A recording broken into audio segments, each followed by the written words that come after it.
I never thought my own family would try to bar me from my father's 60th birthday celebration, yet here I stood outside the Grand Azure, watching my sister Madeline block the entrance with her designer-clad body. The five-star hotel's facade loomed behind her, its elegant architecture a stark contrast to the ugly scene unfolding at its doors. "You can't be serious," I said, adjusting my simple black dress, one that cost more than Madeline's monthly salary, not that she knew that. "He's my father too." Madeline's perfectly painted lips curved into a sneer. "Look, Catherine, this isn't some casual dinner at Applebee's. The Grand Azure is exclusive." She emphasized the word like it was beyond my comprehension. "The tasting menu alone costs more than you probably make in a month." If she only knew that I'd designed that menu personally with our Michelin-starred chef. "Besides," she continued, checking her reflection in the glass doors, "Mom and Dad were clear, they only want successful people here. People who won't embarrass the family." I thought about the irony of her words. Just yesterday I'd signed off on a $100 million expansion of the Grand Azure chain. Today I was apparently too embarrassing to enter my own hotel. This whole situation would be almost funny if it didn't hurt so much. 10 years ago, when I decided to leave the family's small accounting firm to pursue my own path in hospitality management, they'd all but disowned me. My father's words still echoed in my memory. "No daughter of mine is going to be a glorified waitress." So I'd let them think what they wanted. Let them believe I was struggling working minor jobs in restaurant management. Meanwhile, I'd built Azure Hospitality Group into one of the most successful luxury hotel chains in the country. The glorified waitress now owned 35 five-star hotels across 3 continents. "Catherine," my mother's sharp voice cut through my thoughts as she appeared behind Madeline. "What are you doing here?" "We discussed this." No, they had discussed it. I'd received a text message this morning. "Don't come to Dad's birthday. It's at the Grand Azure. You can't afford it. Don't embarrass us." "I brought a gift," I said quietly, holding up the small envelope. Inside was the deed to a vacation villa in Tuscany, one of the Grand Azure's most exclusive properties. I'd planned to give it to my father as both a birthday gift and a revelation of who I really was. "Oh, what is it?" "A gift card to Olive Garden." Madeline laughed. "Or did you scrape together enough tips to buy him something from the mall?" My mother's eyes narrowed at my simple clutch bag, a handmade Italian leather piece that cost more than Madeline's car. "Whatever it is, I'm sure your sister's gift is more appropriate. She just made junior partner at her firm, you know." I knew. Just like I knew her firm was currently in negotiations to lease office space in one of my buildings. The lease they desperately needed and couldn't quite afford. "Madeline's doing so well," Mom continued, warming to her favorite topic. "New house in the suburbs, luxury car, wonderful fiancé with such good prospects." She paused, giving me a critical once-over. "And you? Well, at least you're trying, I suppose." I thought about my penthouse overlooking Central Park, my collection of rare sports cars, the private jet I'd flown in on this morning. "His Mom. At least I'm trying." "Speaking of trying," Madeline smirked, "that dress, couldn't you have made an effort? This is the Grand Azure, not some diner." I ran my hand over the sophisticated black silk, custom-made by one of Paris's most exclusive designers. The same designer who had refused to make anything for Madeline last month. Not that she needed to know that connection. "It's what I could manage," I said mildly. "Well, you can't come in," Madeline declared. "We reserved the entire VIP floor. It's for family and distinguished guests only." The VIP floor. My VIP floor. The one I'd personally redesigned last year, down to selecting every piece of artwork in crystal chandelier. The distinguished guests being? I asked, genuinely curious about who they'd invited. "Oh, you wouldn't know them," my mother waved her hand dismissively. "The Andersons, they own that successful law firm. The Blackwoods' old money, you know. And Mr. Harrison from the bank. All very important people." I suppressed a smile.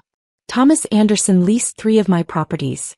The Blackwoods had recently begged for a membership at my most exclusive resort. And Mr. Harrison? His bank was currently seeking a major loan from my investment group. "Right," I said. "Very important people." "Exactly," Madeline said, clearly pleased I understood my place. "So you see why you can't be here. What would people think if they knew Dad's failure of a daughter was serving their drinks?" "Madeline," our mother chided softly, though her eyes showed approval. Be nice. Catherine made her choices. If she'd stayed with the family firm like you did, things would be different. The family firm that now occupied a modest office in one of my buildings, always barely making rent. Just then my brother-in-law Charles appeared, straightening his tie. What's taking so long? Everyone's waiting for, oh. He spotted me and his face dropped. Catherine, didn't expect to see you here. Clearly not, I replied. Charles just made vice president at his bank, my mother announced proudly. Junior vice president, I corrected automatically, knowing his exact position because his bank handled some of my smaller accounts. Well, it's more impressive than whatever you're doing, Madeline snapped. What is it now? Assistant manager at some chain restaurant. I thought about the board meeting I'd left early this morning, where we'd discussed acquiring that very bank Charles worked for. The paperwork was probably still sitting on my desk upstairs in my private office. Something like that, I said. This is ridiculous, my mother declared. Catherine, just go. You're making a scene. I'll tell your father you couldn't make it. Couldn't afford it, you mean, Madeline added with a laugh. I looked past them through the grand entrance at the hotel I'd built from the ground up. At the marble floors I'd selected, the crystal chandeliers I'd commissioned, the artwork I'd personally curated. All of it, every inch was mine. For a moment I considered walking away. Let them have their party. Let them keep believing what they wanted to believe. But then I remembered something my first mentor had told me. Success doesn't mean anything if you can't stand up for yourself. I straightened my shoulders, feeling the strength of everything I'd built without their support or approval. Actually, I said quietly, I think I'll stay. Before my mother could respond, the heavy glass doors swung open and James, my head of security, stepped out. He'd been with me since I bought my first struggling hotel 7 years ago, helping transform it into the flagship of the Azure chain. Is everything all right here, Madam CO? His voice carried clearly across the entrance. Your usual table is ready, and Chef Michel held the menu tasting for your approval. The silence that followed was deafening. Madeline's mouth fell open, her perfectly applied lipstick suddenly garish against her pale face. My mother gripped the brass door handle for support. James, I smiled warmly. Perfect timing.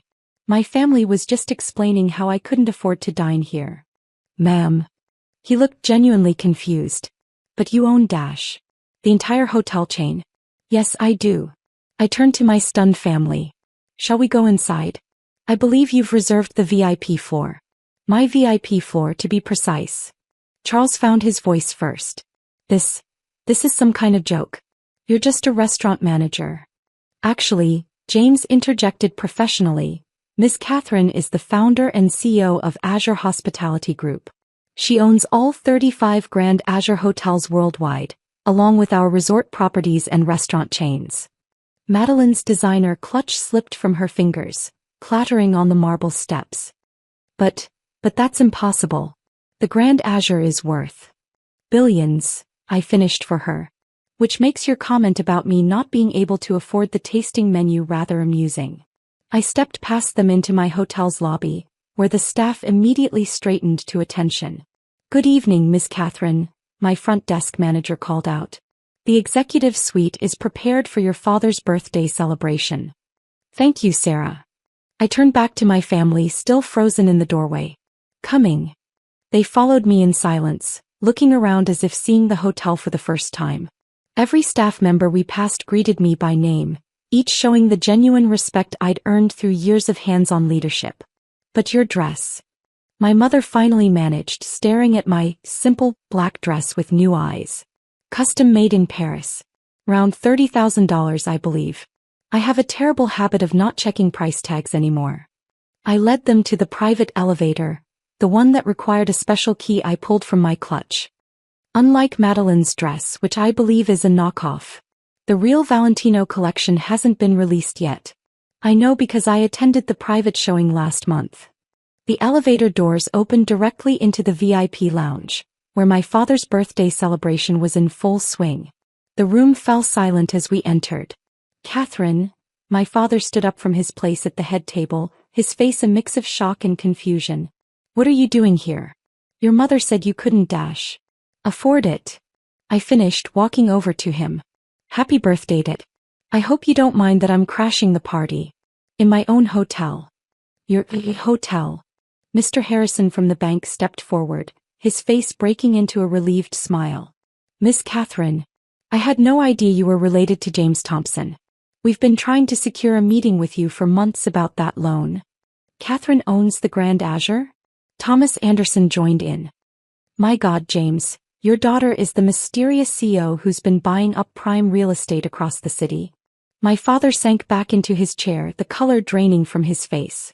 All this time, when we thought you were just a glorified waitress? I raised an eyebrow. Your words, I believe. From the day I left the family firm to pursue my dreams in hospitality. But why didn't you tell us? My mother demanded, still clutching her pearls like a lifeline. Would you have believed me? I asked quietly. You didn't believe in me 10 years ago when I needed your support. Why would I share my success with people who only measure worth by the size of someone's bank account? I paused. Though by that metric I suppose I'm worth more than everyone in this room combined. Madeleine collapsed into a nearby chair, her face ashen. The villa in the south of France I tried to rent last summer. The one that was mysteriously unavailable. Mine, I confirmed. Just like the office building your firm is struggling to lease, Charles. And the resort membership you've been waitlisted for, Mother. Catherine, my father started, his voice unsteady. We. Save it. I held up my hand. I didn't reveal this to hurt you, though you've hurt me plenty over the years.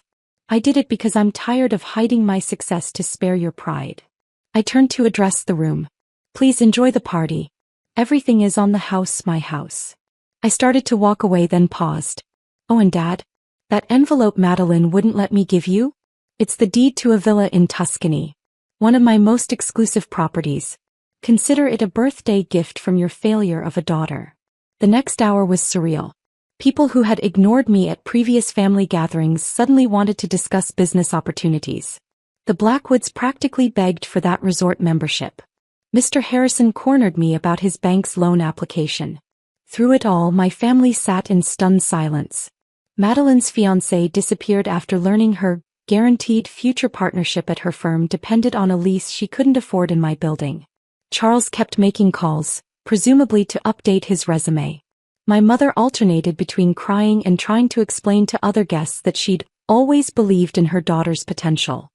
As the evening wound down, I found my father alone on the terrace, staring out at the city lights. Those buildings, he pointed to the skyline. How many do you own? Enough, I replied, standing beside him. The family firm's building included. He nodded slowly. I was wrong about you, Catherine. So terribly wrong. Yes, I agreed. You were. Can you ever forgive us? I considered his question, thinking about all the years of dismissal and condescension. Forgiveness isn't the issue, Dad. Respect is. You never respected my choices or believed in my abilities. You only respect success after it's proven. And now. I smiled slightly. Now you can tell people your daughter owns the Grand Azure. That should satisfy your need for impressive dinner party conversation. I left him there, heading to my private office on the top floor. Tomorrow the family dynamic would shift dramatically. Madeleine would no longer be the golden child. My mother would frantically rewrite history to claim she'd always supported me. Charles and his bank would probably face acquisition.